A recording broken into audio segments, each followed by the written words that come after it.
കോഴിക്കോടുകാർക്ക് ഉപ്പിലിട്ടെന്ന് പറഞ്ഞതുപോലെ പാലക്കാടുകാരുടെ ഒരു കൊണ്ടാട്ടങ്ങൾ അല്ലെ? അങ്ങനെ പലതരം കൊണ്ടാട്ടങ്ങളാണ്. പലതരം കൊണ്ടാട്ടങ്ങൾ. അതെന്തൊക്കെയാണെന്ന് പേര്? അരിക്കൊണ്ടാട്ടം, വാഴത്തണ്ട്, ഉള്ളി ഇട്ടിട്ടുള്ളത്, അങ്ങനെ പല വിധത്തിലുണ്ട്. പിന്നെ അരിപ്പപ്പടം, സാബുദാന പപ്പടം, തക്കാളി പപ്പടം, വടകം, ജീരകം ഇട്ടിട്ടുള്ള വടം എന്ന് പറയും. അങ്ങനത്തെ കുറേ സാധനങ്ങളുണ്ട് നമുക്ക് പ്രോഡക്ട്സ്. ചിത്ര ചേച്ചിക്ക് ഈ പറയുന്ന എന്ത് ഇൻപുട്ടാണ് ഈ പ്രോഡക്ട്സിലേക്ക് കൊടുക്കാൻ പറ്റിയിട്ടുള്ളത്?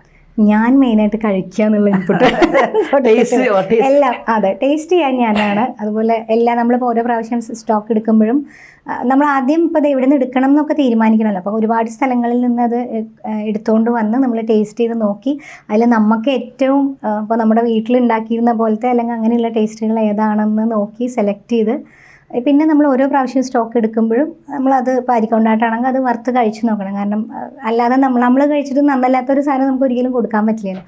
പിന്നെ അതുപോലെ നമ്മളൊരു കാര്യം ചെയ്യുമ്പോൾ അത് വൃത്തിക്ക് ചെയ്യണം എന്ന് ആഗ്രഹമുള്ള